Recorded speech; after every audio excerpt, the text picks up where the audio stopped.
Hai Lavisanya di sini. Apa kabar kalian? Kekuatan terbesar adalah cinta. Aku mau spill buku aku dulu dong. Cie. Judulnya How to Fall in Love with Your Life Again. Lagi diedit sedikit lagi, sebentar lagi keluar. Ntar aku warawiri di my Instagram ya. Guys, kali ini tamu aku luar biasa. Namanya Mbak Anggit Hernowo. Aduh, she's my best friend. Dan terus terang aku tuh lagi mencari woman yang bisa menginspire banyak orang. Ketika aku lihat di my telepon book, ternyata aku udah kepengen Mbak Anggit, tapi aku terus terang aku khawatir dia mau terima aku nggak ya? Mau datang ke studio nggak ya, serius? Saya sudah mastermind behind SCTI, Kick Andy juga Benih Baik. Welcome to my studio, Mbak. Oh, Thank you so much, saya my senang banget. pleasure. It's an honor for me, Ya, really. Beneran. Ini lucu banget deh, bukunya judulnya How to Fall in Love with Life Again. Oh, in love with life With again. life again, karena banyak orang kan ketika mereka terjadi sesuatu, life itu kan nggak semuanya mulus ya Mbak. Sure, ya. Life itu 1, 2, 3, 4, mau ke 5 balik lagi ke 2, nangis. Kalau nggak muter-muter, kalau nggak diam dulu. Ini pengalaman pribadi atau apa nih?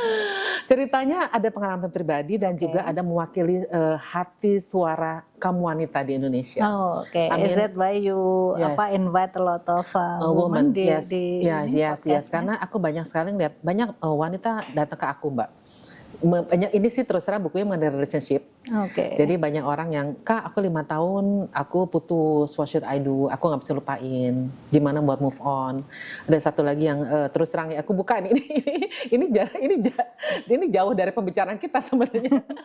Ada satu lagi ibu-ibu datang ke aku waktu aku ke gym, dia ngomong gini, Son, I have a husband that kayak udah punya perempuan lain udah lama lah. Jadi yang maksudnya kayak dia tidur sama perempuannya di lantai 1, aku sama anak aku lantai 3, what should I do? Jadi aku ngerasa I feel sorry for them. Dan aku ngerasa karena sumber dari kepahitan itu adalah, sumber dari penyakit kepahitan kan Mbak? Jadi aku pengen inspire other women out there that you can have the life that you want dengan cara apa. Baca dong di buku aku. Keren. Semua orang layak bahagia ya? Yes, semua orang deserve to be happy. Oke, back to laptop. Ya. Mbak, pertanyaan pertama, pernah kepikir nggak sih menjadi sebesar ini? Sebetulnya kalau ditanya sebesar ini itu sebesar apa ya? Aku tidak merasa menjadi orang yang besar ininya. Jadi aku seperti ini dan sebetulnya aku orang yang lebih suka di belakang layar. I know. Jadi aku tidak begitu suka tampil, tidak begitu suka menjadi orang nomor 1. Tapi aku lebih suka di belakang layar dan itu perjalanan itu yang aku alami dari beberapa karir aku, bahkan dalam hidup aku juga aku lebih suka menjadi orang kedua, menjadi orang di belakang layar, menjadi orang yang tidak kelihatan. Tapi otaknya di situ. Iya, kan brandnya di situ. Berpikir ininya. Dulu dari dulu suka media apa enggak sih Mbak?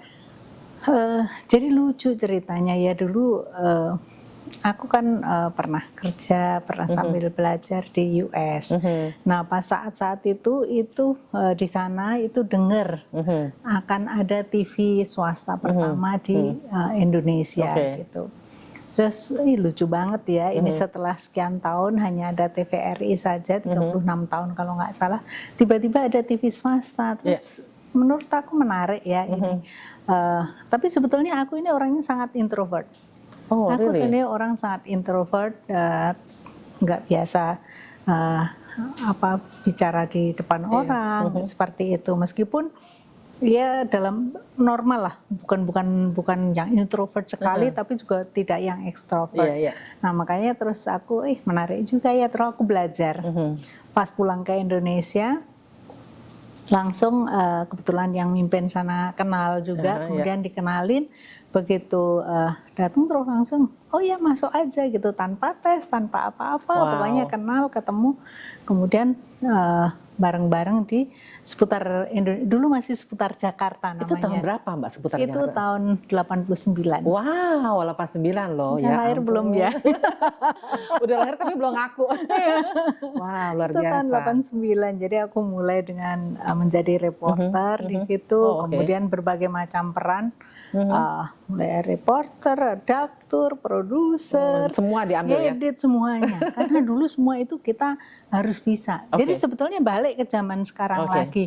Kalau dulu kan spesialisasinya ada kameramen, Iya, ada editor. Iya. Sekarang kan bisa semuanya dijalanin sendiri gitu. Oh, oke. Nah, zaman dulu sebetulnya bukan karena sudah canggihnya alat, tapi karena orangnya nggak ada.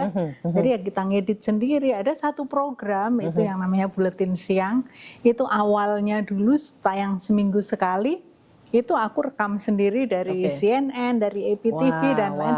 Terus diterjemahin sendiri, di voice over sendiri, terus siaran sendiri. Kok emang udah ada bakat apa enggak sih Mbak? Kok bisa semuanya sih Mbak?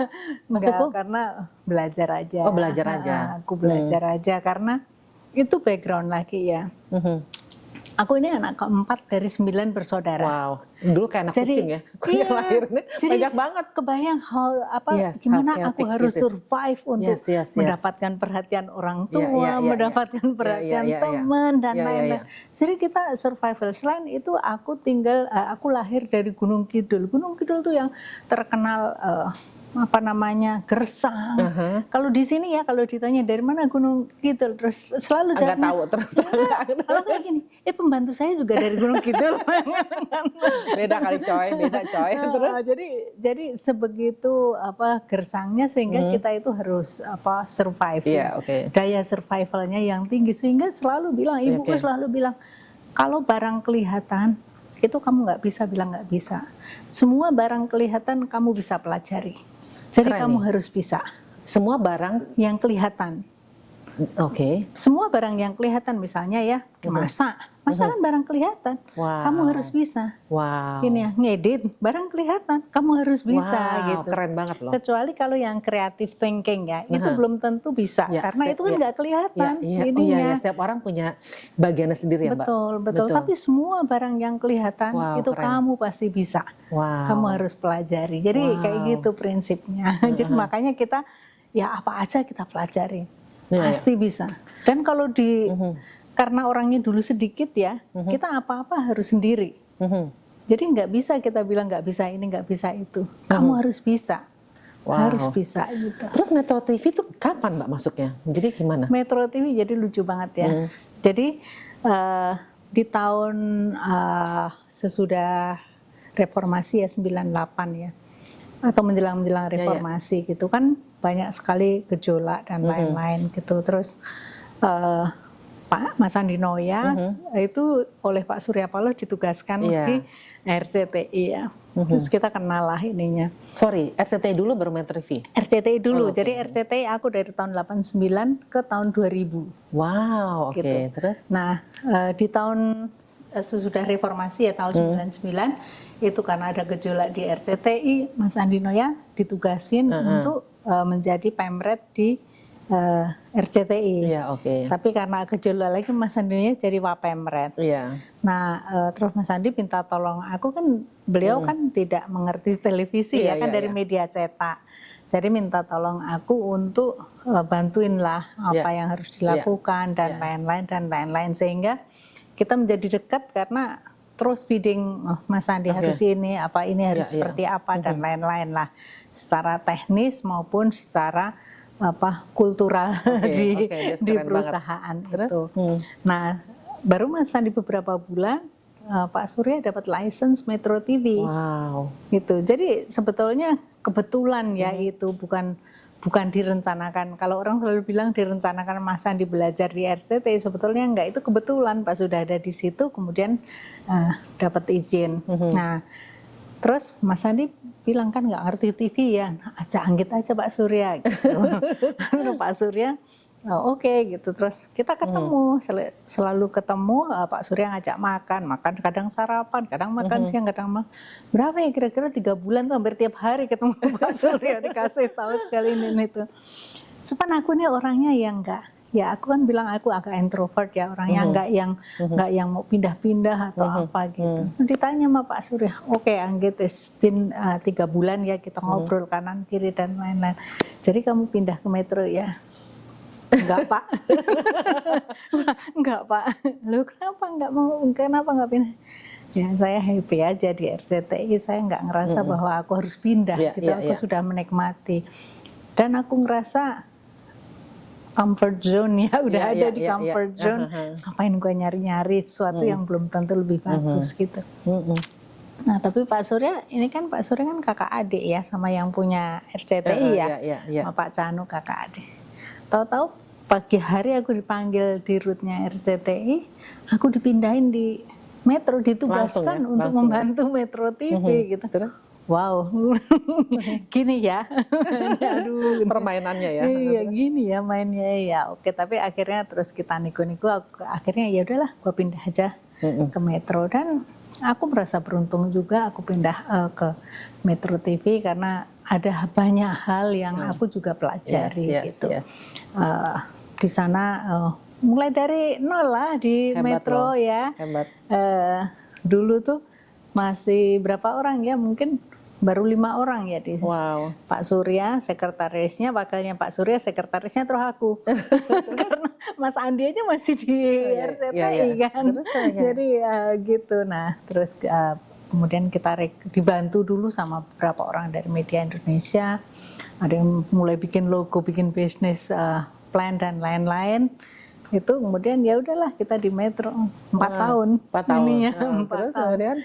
Terus dari situ pindah ke First Media. Wow. Jadi di First Media waktu itu diminta oleh timnya Pak James, jadi mereka mau bikin channel, in-house channel gitu.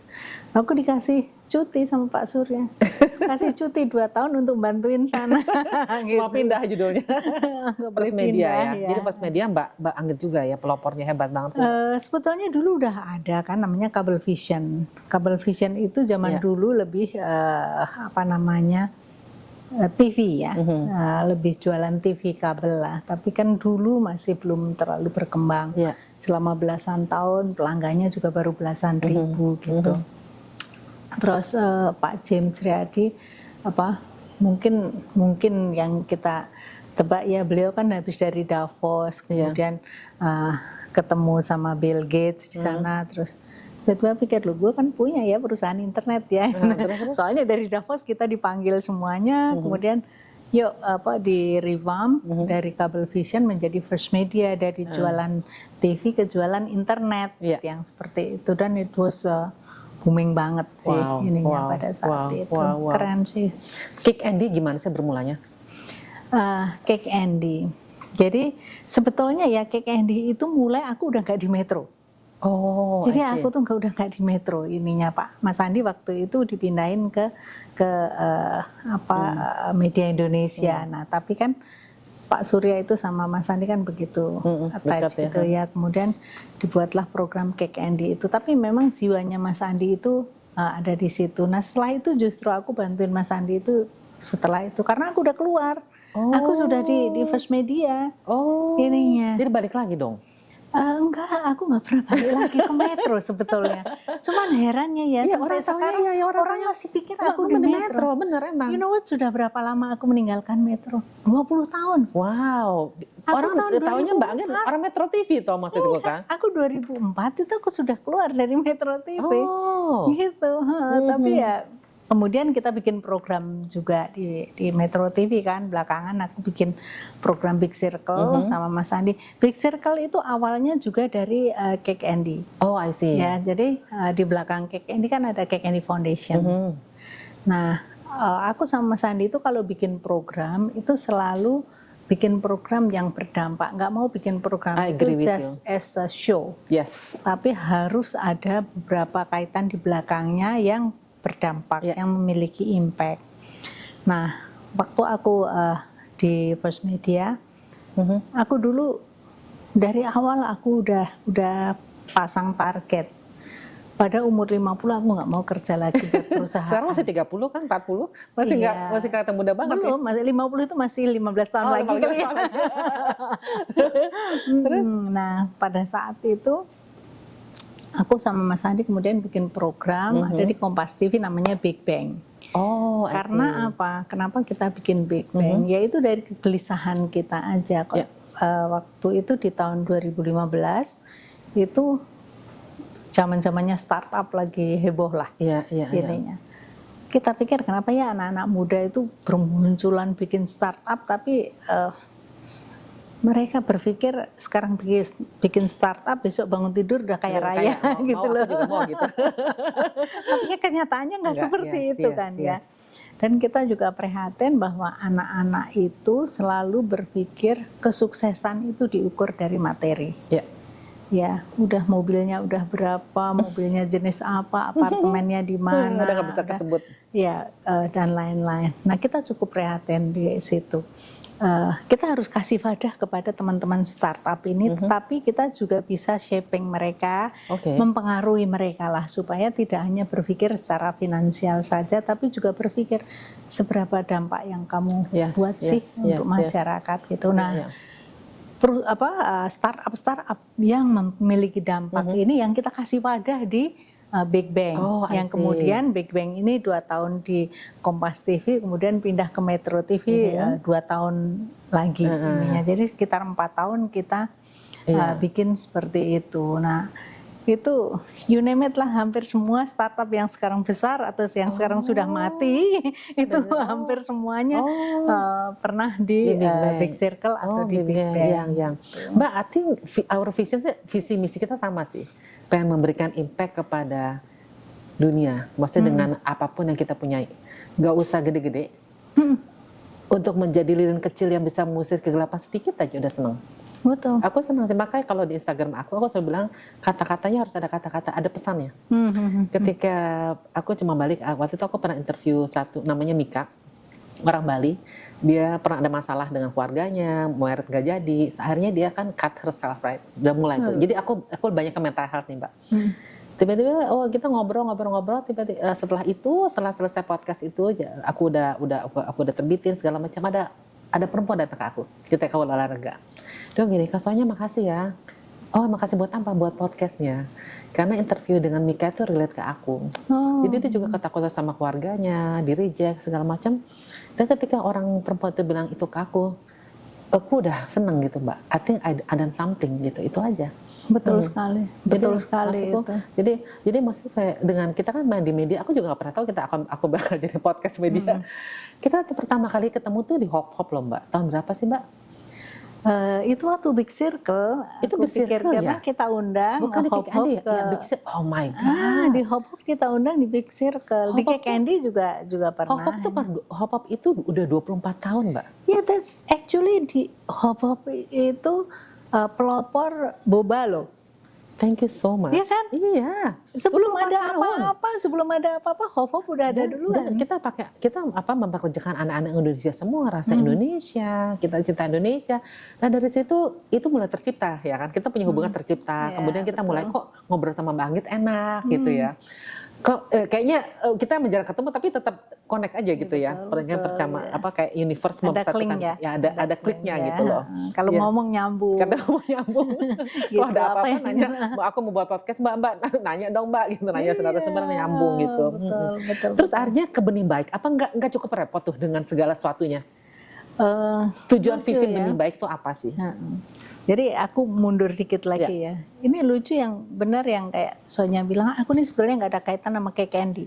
Tapi orang mengkaitkan aku sama Kick Andy karena aku berteman sama Andi Noya. Jadi sejak kita berteman di tahun 98 itu meskipun kita nggak bersama-sama, aku ada di First Media, Mas Andi ada di sini gitu, tapi kita berteman terus. Jadi kalau ada Kick Andy mau ada apa, Mas Andi juga cerita. Aku kalau ada misalnya kepikiran apa, aku juga ngomong Mas Andi sama timnya juga kita dekat sehingga orang pikir kita itu aku ini ada di bagian Kick Andy, sebetulnya nggak ada ininya. Nah, Mas Andi kan di belakang Kick Andy itu ada Kick Andy Foundation yang bantuin segala macam, bantuin orang.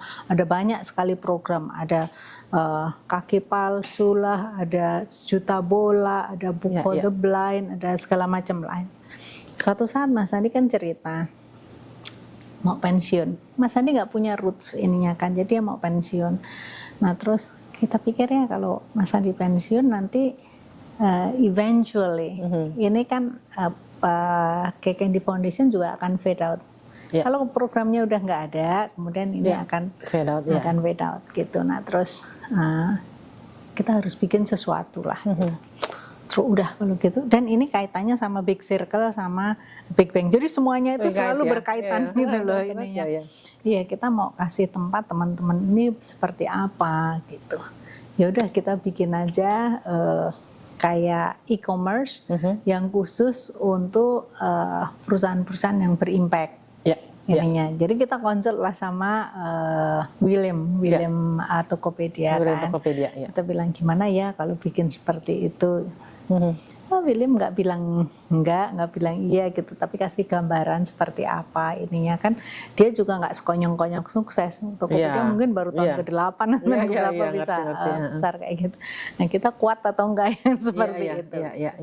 Terus kita bercerita sama orang, tapi setiap kali kita ketemu orang kita ceritakan. Benar kata Sonya bahwa sesuatu kan harus dikatakan ya, supaya itu kemudian kita percaya, kemudian dan ya kita juga gitu cerita ke orang-orang. Ketemulah sama temen yang foundernya juga namanya Firdaus, dia itu ahli IT ininya. Terus kita bilang kita mau bikin impact supaya orang yang punya hak untuk dibantu dan membantu itu masih tetap ada meskipun KKND Foundation udah nggak ada lagi. Terus dia bilang why not kita bikin crowdfunding aja, kan sekarang digital, jadi sistem itu kita digitalisasi gitu. Nah nanti orang bisa nyumbang dengan segala macam sistem pembayaran, bisa pakai e-wallet, bisa pakai transfer, bisa pakai apa aja gitu. Sehingga orang kalau dulu KKND kan orang nyumbangnya misalnya Bank Permata atau bank apa gitu 1M, 2M misalnya kayak gitu. Nah ini gimana kalau seorang Anggit mau nyumbang 50.000 ke KKND? Malu ya judulnya. Bilang, Mas Ani 50.000 itu enggak. Terus orang yang misalnya ada di mana gitu. Nah termasuk juga orang yang mau bantuan. Kalau dulu yang misalnya kaki palsu, itu yang didata oleh misalnya KKND Foundation diapain. Nah sekarang kita itu orang tinggal daftar aja di situ. Daftar, ini ada gini-gini, bahkan misalnya nih kita harapkan kita semua menjadi agent. Jadi misalnya nih kayak Sonya, tetangganya ada kakek-kakek hidup terlantar sendirian, sakit, nggak punya apa-apa. Nah bisa dimasukin ke situ. Nah kita bisa bantu, orang lain yang lihat bisa bantu. Gitu. Dan ini juga untuk kita comply ke aturan Kementerian Sosial, bahwa semuanya kayak gitu tuh harus berizin, harus dilaporkan, transparan dan lain-lain seperti itu. Visi misinya balik lagi, visi misinya kita ini bergotong royong, ya, membantu sesama. Betul. Kan sedih ya, Indonesia itu dinobatkan sebagai the most generous country in the world. Bertahun-tahun oleh Charity Aid Foundation di UK. Itu bertahun-tahun jadi juara negara paling dermawan di dunia loh. Nggak main-main ya. Keren banget terus. Tapi kenapa 10% masih di bawah garis kemiskinan prasejahtera? Kalau dihitung 27 juta. Itu kan memedihkan ya. Betul. Nah, gimana kita bisa sedikit membantu pemerintah, karena ini juga bukan tugas pemerintah semata, ini tugas kita semuanya gitu. Jadi kita ingin membantu terwujudnya masyarakat yang prasejahtera itu, ayo kita bantu orang yang membutuhkan, ayo. Ini 10% ini pada saat normal. Begitu COVID kan pasti nambah lagi. Ada kecelakaan nambah lagi, ada bencana nambah lagi yang seperti selalu itu. ada Mbak ya. Iya, jadi kita pengen bantu yang seperti itu. Tetapi kenapa kita pakai secara digital, transparan dan terpercaya. Jadi bisa orang harus, maksudnya benar-benar udah ada editingnya, auditnya segala macam. Buka aja, misalnya di benihbaik.com di apps-nya ada, buka misalnya. Sonya nyumbang 100.000 pakai ini, kelihatan ini ada namanya Sonya sumbang 100.000. Nanti di situ lihat uangnya Sonya kemana sih ini ya, ini sama si ini dipakai untuk beli diapers lah, pampers lah, dipakai obat ya, ada bagus ya. Dan kita diaudit setiap 3 bulan, kita lapor ke Kementerian Sosial karena izin crowdfunding itu dikeluarkan Kemensos 3 bulan sekali, kan you believe? Oh, Jadi really? setiap 3 bulan kita Oh, harus karena renew. takut dipergunakan ya? Karena ini undang-undangnya tahun 60-an dan belum pernah diperbarui. Wow, wow. Jadi kita Luar biasa laporkan, sih. kita diaudit juga. Ya, ya. Jadi harusnya sih, ya mungkin kalau aku nggak tahu ya, penipuan sih banyak. Orang nyoba-nyoba nipu sih banyak. Kita pernah ngopi bareng, terus Mbak pernah ngomong Son, aku ada suatu masa benih baik tuh udah gak punya uang, ingat gak sih? Terus kita udah pasrah deh karena kita udah keluarin duit sendiri. Aku ingat banget sama. Tiba-tiba karena kemurahan Tuhan ada satu bank drop money. Iya, betul. Itu miracle kan Mbak? Iya, betul. Dan kita nggak ngarepin itu. Jadi waktu itu menjelang fundraising juga ya. Terus kita udah patungan nih, udah berbulan-bulan kita patungan nih antara founder bertiga. Dia bilang, aduh ininya kita nggak bisa kurangin orang, kita nggak bisa kurangin gaji orang. Kita karena kan yang sistem masih jalan ini, uang masih harus disalurkan terus ininya. Benar. Aduh gimana ya kita bisa, puji Tuhan tiba-tiba ada orang yang ininya, kita mau kasih uang ya ininya, buat apa ini ya, buat operasional kalian aja. Wow gitu, luar biasa ini keren memang. banget sih. Gitu. Dan sekarang masih ada terus yang orang nyumbang. Ya berarti mereka percaya dong dengan benih baik, ya kan? Puji Tuhan. Dan maksudku aku juga amazed karena di Instagram Mbak Anggi dengan tidak malu-malu, Son ini dari Bank Permata segini beratus juta, serius ya, aku kaget juga sih. Mungkin banyak orang kan, sorry to say ya, banyak organisasi lain kan mereka nggak ngomong dapat dari mana aja ya. Tapi Mbak Anggi bilang Son ini bukan Son nyata like 200 juta dari sini, 1M dari sini, dari apa? Itu luar justru biasa bagian dari pertanggungjawaban kita.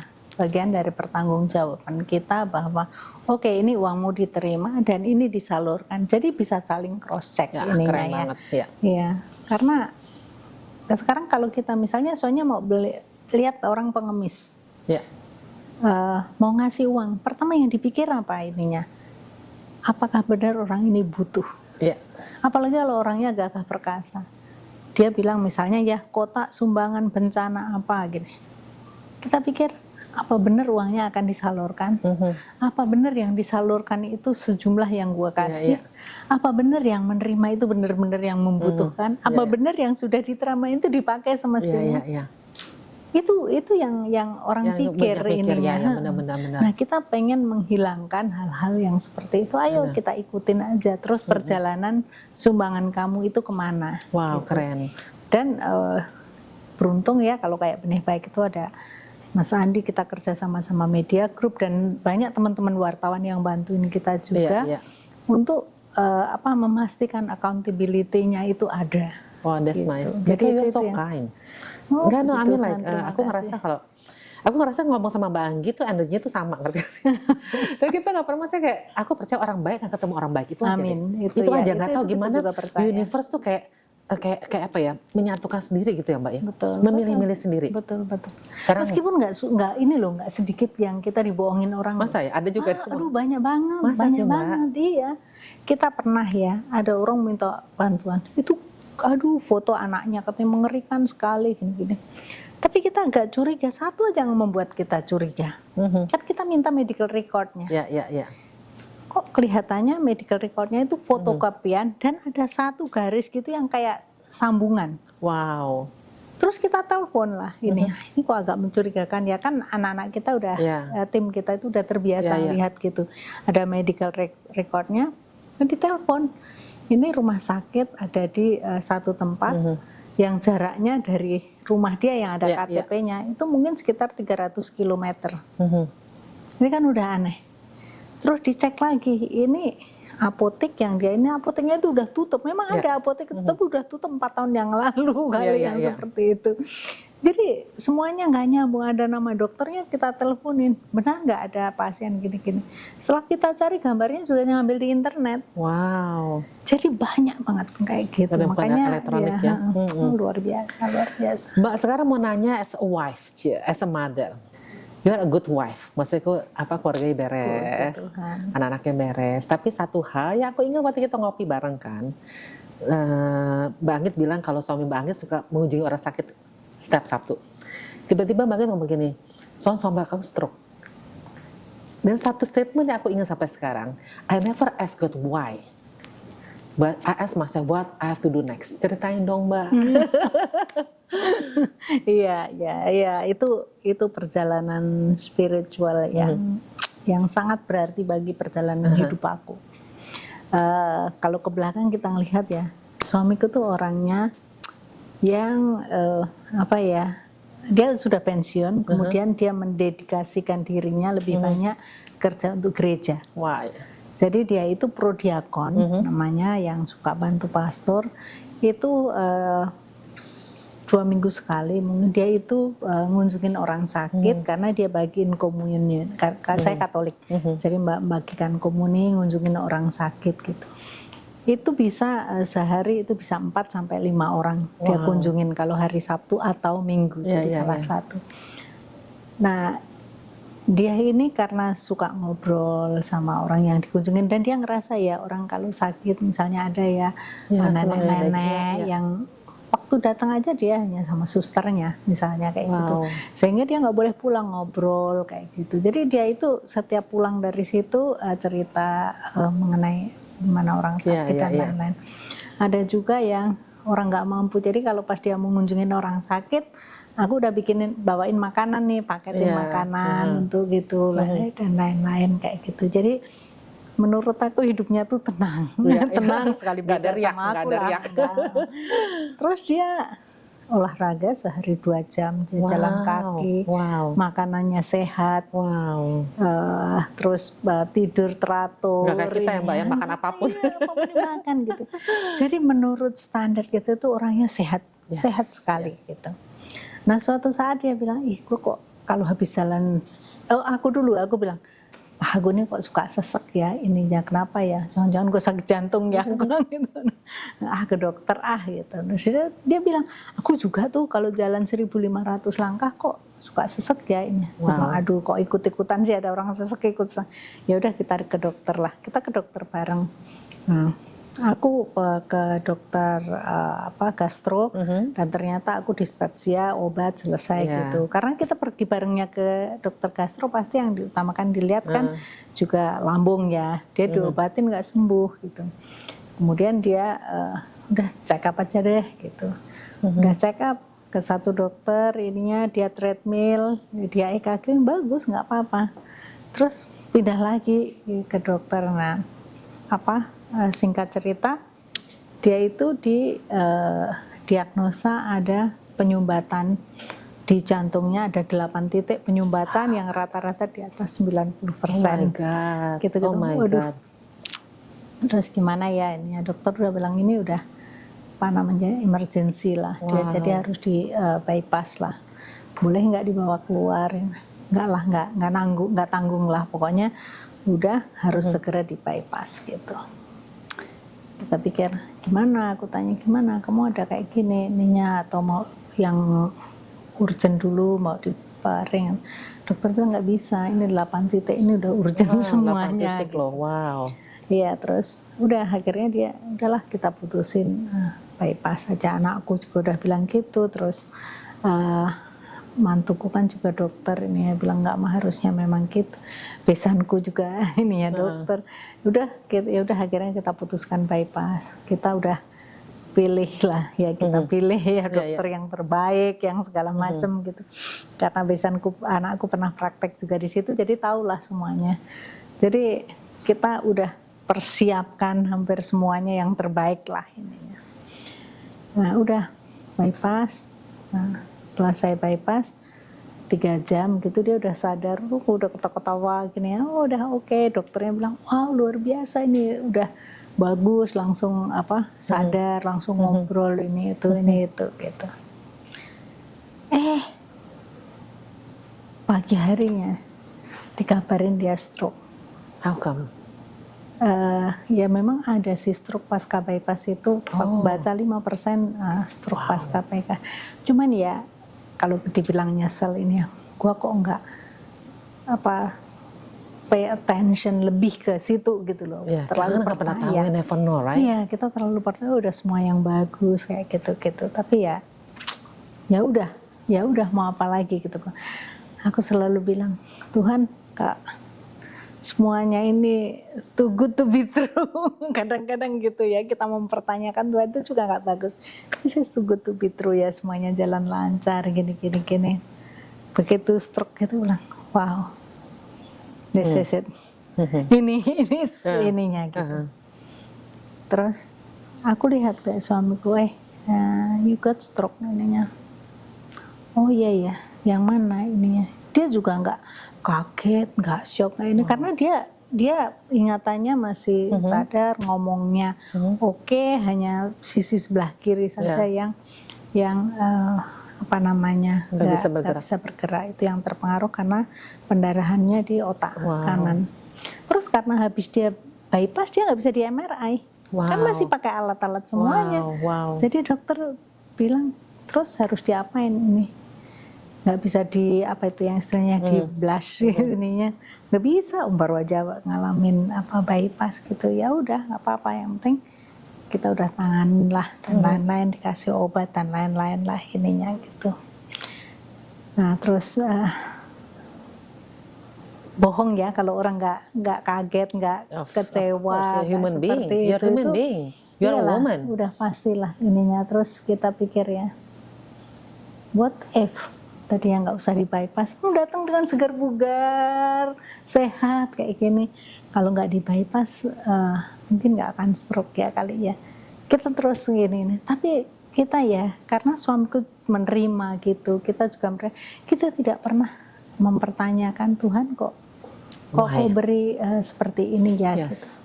Karena kita ngerasa ya, coba bayangin kalau orang udah 8,95% rata-rata. Dan tidak ketahuan. Iya, dan dia nggak ada keluhan, dan dia masih dikasih kesempatan untuk hidup. Itu yang dokternya bilang, itu yang namanya silent killer.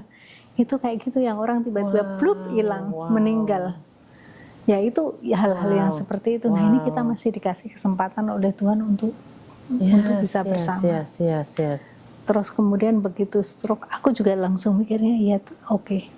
Stroke itu tidak mengancam jiwa ya. Ini nggak mengancam jiwa antara mati gitu loh ininya. Ya dia paralyzed gini tapi nggak mengancam jiwa. Oke, kita dikasih kesempatan lagi sama Tuhan untuk memperbaiki diri, untuk berbuat sesuatu gitu. Dan hebatnya lagi, tuh waktu dia nggak ada ininya ya, nggak ada pengaruh ngomong, nggak pengaruh makan, nggak, jadi ngomong makan biasa. Ingatan ada on off, ada on off, harus pasti ada ingatan on off. Yang kiri aja yang paralyzed gitu. Dia juga terima dengan oke gitu loh. Dia tidak pernah menyesali kenapa gini, dia ya mensyukurin masih boleh hidup, masih boleh bersama-sama ya. Anak-anak juga tidak ada yang ya pasti ada ya perasaan seandainya gitu ya. Tapi kita semuanya terima. Anak-anak kayak gitu, kita ini terima. Oke, jadi what next?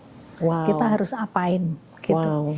Nomor satu ya pasti kita harus stabilin dulu yang bypass ini baru sehari nih ininya bypass, stabilkan dulu, terus habis itu baru treatment stroke. Itu yang namanya, aku bilang mujizat berkali-kali terjadi ya. Itu dokternya bilang itu yang pendarahannya itu hampir menutupi seluruh otak kanan. Dokternya bilang, sabar ya Bu ya, mungkin Bapak ini 4 bulan lagi bisa jalan. Can you believe? Aku bawa pulang ininya itu 10 hari sudah stroke. Itu dia 3 minggu udah bisa jalan.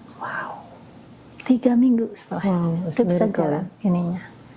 Ya meskipun belum sempurna pastinya, tapi dia udah bisa jalan, udah bisa nggak tiduran saja gitu ya, meskipun bangun masih dibantu dan lain-lain kayak begitu. Luar biasa sih Mbak. Tapi itu yang membawa aku juga kemudian kita slower our life, ini slower kenapa ininya ternyata nggak buru-buru tuh oke-oke aja gitu. Nggak ketinggalan juga ya. Hidup kita lebih santai, lebih pelan-pelan. Dan mujizat berikutnya ya, mujizat yang lain. Itu kalau orang stroke biasanya kan gampang marah. Suamiku sama sekali nggak. Wow. Pastor tuh enggak malah banyak ketawa. Itu yang mempengaruhi aku menjadi banyak ketawa juga. Oh, iya, iya, iya. Jadi aku banyak ketawa ininya karena Jadi dia hidupnya apa-apa dibawa lucu ya, gitu. that's nice, that's good one. Ini cobain ya. That's a good Ini one. contoh yang suster setiap kali mau ngasih obat kan selalu dicek kan. Pak, nama siapa gitu. Dia sambil godain susternya, oh John Travolta, John Tralala dia bilang gitu. Ayo dong Pak. Jadi dibawa ketawa gitu Wow, terus wow. ininya. Nah itu yang membuat kami keluarga juga nggak terlalu stressful. Aku seneng sih dari kata-kata Mbak Anggit kemarin, dari kata-kata Mbak Anggit tadi, aku menerima apa adanya. Ya. This is good one. Karena banyak orang nggak menerima ya Mbak. Malah berontak. Dengan Denial period itu ada. Yes, oke. Denial period itu ada. Kok gini ya, kok gitu ya gitu. Tetapi itu yang ini aku ya selalu apa-apa itu aku refleksikan. Ya. Denial period aku kok gini ya, kok gue dapet gini ya, itu ada. Tetapi kemudian kita pikir untuk apa? Gue lama-lama toh nggak akan mempengaruhi apa-apa kalau aku deny itu. Cuman aku bentengin dia. Mungkin satu hal yang membuat orang-orang di sekitar aku itu agak waktu kemarin suamiku sakit tuh nggak nyaman. Karena aku tutup komunikasi. Wow. Komunikasi sesuatu yang menurut aku tidak ada manfaatnya. Kenapa begitu? Suatu saat suamiku nih sakit, udah ditengokin orang, terus ditanya, kok bisa kamu stroke? Aduh, itu energinya ampun deh, nggak enak banget. Terus suamiku jadi marah. Gitu. Iya, of course. Aneh ya, orang tanya kok bisa. Kalau gue tahu aku stroke, siapa yang mau stroke ya? Siapa yang mau stroke nomor satu itu? Kalau kamu tanya aja ke Tuhan. Kenapa gue dikasih stroke? Iya, betul gitu. Orang suka nanya betul. Ya, itu yang bikin dia kemudian nggak mau, dia pilih-pilihin orang yang mau kunjungin siapa. Akhirnya ya mendingan gue tutup semuanya aja. Betul. Apalagi waktu itu masih COVID juga ya. Dokternya bilang, Bu, saya punya pengalaman. Habis ngoperasi pasien, gini dia baik-baik aja. Tapi dia pulang, kemudian bikin syukuran lah. Terus ketularan COVID, meninggalnya karena COVID. Wow. Jadi jangan sampai menyia-nyiakan pekerjaan saya. Betul. Ya betul. Gitu. Terus kata-kata Mbak yang tadi aku dengar itu bersyukur. Wow, itu sangat kuat banget tuh Mbak. Iya, memang. Bersyukur. Tapi nggak mudah ya dalam kondisi. Siapa sih yang kita gini loh, aku selalu begini, lebih gampang mengucapkan daripada melakukan. Betul. Selalu ingat gini, setiap kali kalau ada persoalan ataupun apa dalam hidup, lihat gelas itu setengah half full or half empty itu aja kan. Kalau half empty ya kita akan terus sungut-sungut, nggak bersyukur. Tapi kalau lihat half full, masih banyak keajaiban Tuhan dalam hidup kita kan Mbak. Betul. Bernafas free aja. Dan ternyata banyak hal yang bisa kita syukuri. Masih banyak hal yang kita syukuri. Kita itu kan sering lebih fokus ke hal-hal yang nggak kita sesalkan. Yes. Ya sehingga banyak kekecewaan. Ya itu betul. Nah ini juga yang membuat aku ya bahwa sesuatu itu memang nomor satu kita ya bahwa apapun juga yang kita persiapkan, kita perhitungkan dan lain-lain. Tuhan yang menentukan semua. Betul, aku percaya. Kadang-kadang kita tuh di mulut aja bilang, ya kita berusaha sekuatnya, Tuhan yang menentukan. Gitu. Ya, lebih gampang ngomong dibanding makin. Tapi ini ya, pengalaman ini luar biasa. Jadi please, orang jangan ngalamin, semoga nggak ngalamin seperti saya, tapi percaya aja deh, bahwa memang benar, kita itu harus bekerja dan berdoa. Tidak kurang-kurangnya loh, kita itu berdoa juga. Aku percaya kalau bekerja, berdoa, jadi kebaikan, tidak akan mengkhianatimu, doa nggak akan mengkhianatimu, kerja keras tidak akan mengkhianatimu. 3 hal itu.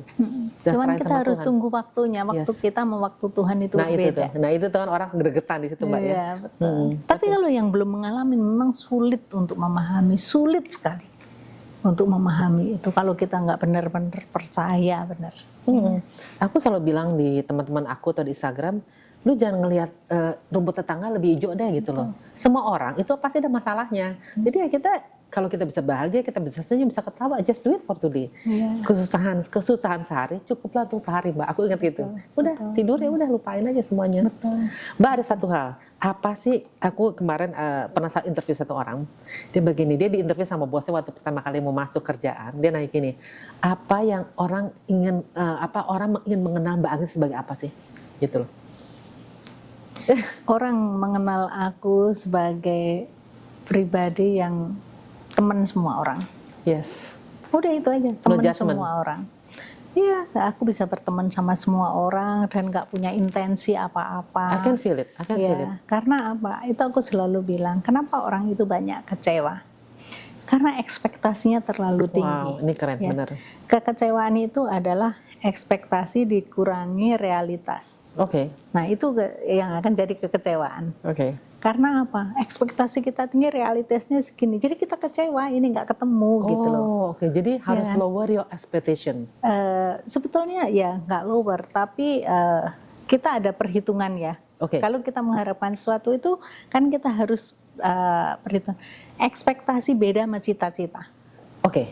Kami mau Oke? Kalau cita-cita itu ya kita cita-cita setinggi langit boleh. Iya. Tapi kan kita tidak bisa expect setinggi langit juga. Ekspektasi kita itu harus ada perhitungannya. Ya. Ya enggak. Kalau aku misalnya umur sudah segini mau ikut maraton, nggak pernah latihan, dan itu ekspektasi yang luar biasa. Tapi itu bukan cita-cita. Ya, itu. Nah, kalau itu harus ada perhitungannya. Ekspektasiku aku cuma bisa 5 kilo, ya ekspektasiku bisa 5 kilo. Kalau aku bisa dapat 4 kilo, aku bisa kecewa. Bisa 5 kilo ya meet the expectation, aku nggak kecewa. Kalau lebih ya puji Tuhan. Ini kan kayak begitu. Ini agak beda. Jadi kita harus realistis kalau punya ekspektasi. Wow. Gitu, supaya kita nggak kecewa ininya. Atau kita kalau di perusahaan ada mitigasi resiko ya kita Jadi kita udah tahu ya. Nanti kalau misalnya ini nggak achieve, kita harus seperti apa, nggak usah kecewa gitu. Karena kekecewaan itu yang menjadi penyakit. Mbak, penutup nih. Tujuan hidup Mbak apa sih? Karena you done everything. Kayaknya you achieve many things in life gitu. Tujuan hidup apa dan ya? apa yang ingin Mbak capai, yang belum kecapai ataupun what's your purpose in life? Setiap orang kan tanya itu, what is my purpose in life? My purpose in life itu tadi aku nomor 1 ya, aku pengen menjadi teman semua orang, dan aku menjadi orang berarti, memberikan dampak dimanapun aku berada, di lingkungan yang paling kecil, di lingkungan keluarga, di lingkungan RT, di lingkungan gereja, di lingkungan manapun juga aku berada, itu aku berdampak. Dan misalnya aku nggak bisa berdampak, paling nggak aku nggak nyusahin. Ya betul. Jangan bikin masalah gitu loh sama orang-orang itu gitu, sama ini. Jadi kita pengen punya dampak ya Mbak. Iya, berdampak. Tapi udah kelihatan dampaknya. Udah maksudnya banyak hal lah aku lihat gitu. Ya, tapi kalau kita balik lagi, kita nggak pernah tahu seberapa Tuhan itu kasih talenta kita. Aduh, sehingga nanti perhitungannya seperti apa kita nggak tahu. Aku nggak pernah mikir itu perhitungan. Cuma kalau aku sendiri pribadi Mbak, apa talenta Tuhan yang kasih, aku pengen melipat gandakan itu aja. Betul. Karena I want to give back to the world because the world is very kind to me gitu. Aku percaya kesin tabur tuai. Apa kita tabur atau tuai, istilahnya kita tabur cinta aja deh. Iya, betul. Nah, saya dapetnya cinta dan I feel it gitu. Betul. Jadi aku ngerasa talenta Tuhan, aku bisa ngobrol, buat podcast, saya just do it. Cuman kita kan nggak pernah tahu talenta Tuhan itu sejauh apa, sehingga kita harus seberapa banyak melipat gandakannya. Yes. Jangan-jangan Tuhan itu ngasihnya segini, kita ngerasa cuman segini, sehingga kita nggak lipat gandakan. Kita hanya pelihara aja, kita nggak pernah lipat gandakan. Satu hal aku pelajarin Mbak, your passion will lead you to your purpose. Itu aja keren. Aku bisa pernah baca itu. Kayaknya your passion kan Mbak pernah ngomong kan tadi dari media segala macam. Akhirnya kan berkembang terus sampai your purpose sampai sekarang. Jadi banyak orang yang nanya, what is my purpose in life? What is your passion? Aku bilang, your passion will lead you to your purpose. Keren sih. Betul sih. Karena kan kita kan nggak berasa konsisten. Orang itu harus konsisten. Betul. Karena apa? Gini, waktu pertama kali aku mau bikin Benih Baik, kan kita juga ngobrol ke teman-teman, ke orang-orang. Terus ditanya, ekspektasi kamu apa nanti kalau kamu nolong orang? Apa ya, ekspektasi aku sih sebetulnya nolong orang itu untuk 2. Nomor 1, orang itu bisa tertolong. Nomor 2, aku juga bahagia. Aku melihat orang itu tertolong, aku bahagia gitu. That's good. Karena apa? Jangan pernah berharap untuk mendapatkan terima kasih dari orang itu. Wow. Gak pernah. Kalau kita ini ya, sama kan pertanyaan Sonya tadi. Gimana kamu yakin bahwa kalau benih baik itu sumbangannya diberikan ke orang yang benar, tepat, jumlahnya ya, benar kan? Itu artinya apa? Sebetulnya orang itu kan ragu-ragu kan? Ya. Kok nggak percaya ini ya? Dan itu memang penyakit yang udah dari dulu orang nggak percaya. Dan apa yang bisa didapatkan? Belum tentu yang dapat itu terima kasih, mungkin fitnah. Ya. Bisa yang seperti itu. Nah itu yang kita pelajarin. Jadi kita udah persiapan, kita jangan ngarepin terima kasih. Bantu orang udah dicariin dana sekian banyak, dia nanti masih ngomongin, loh saya mau ambil semuanya dananya, loh buat apa? Ini itu kan uang saya ininya. Padahal kan kita dapat itu untuk bantu, misalnya kamu mau ini nanti operasi, habis operasi terus pasca operasi gini-gini. Kalau kasih semuanya, kita yakin nggak kalau itu dipakai nanti sampai 2 tahun 3 tahun kemudian? Belum tentu. Ini kita bantu mereka untuk alokasikan uang-uang itu untuk itu supaya tuntas. Kayak gitu. Aku ingat gini Mbak, ketika Mbak menaburkan kebaikan, mungkin kebaikan itu bukan dari orang lain, bukan dari orang itu kita terimanya. Bang cerita suami aku dokter bilang 4 bulan atau 3 minggu udah bisa jalan. Aku rasa itu bentuk dari kebaikan yang Mbak tabur, kebaikan cinta yang yes. Karena because you spread love, you spread kindness, dan itu dibalas lagi sama Tuhan dengan bentuk yang lain. Itu aku percaya itu sih. Aku sebenarnya deg-degan loh interview Mbak Anggit. Kayaknya udah maestro. Bener aku bilang, aduh udah Mbak Anggit. Jadi aku pagi aku harus olahraga, aku ngelis dulu supaya energi aku turun. Aku bilang, I'm so blessed to have you in my podcast. Aku juga senang banget bisa. Semoga ada gunanya lah. Ya pastilah. Oke, Lavisonya di sini. Makasih udah dengerin ya. Thank you so much, banyak pelajaran kehidupan dari seorang Anggit Suhernowo. Terima kasih sudah mendengarkan obrolan kami. Lavisonya di sini, kekuatan terbesar adalah cinta. Bye. Thank you so much. Love you. Bye.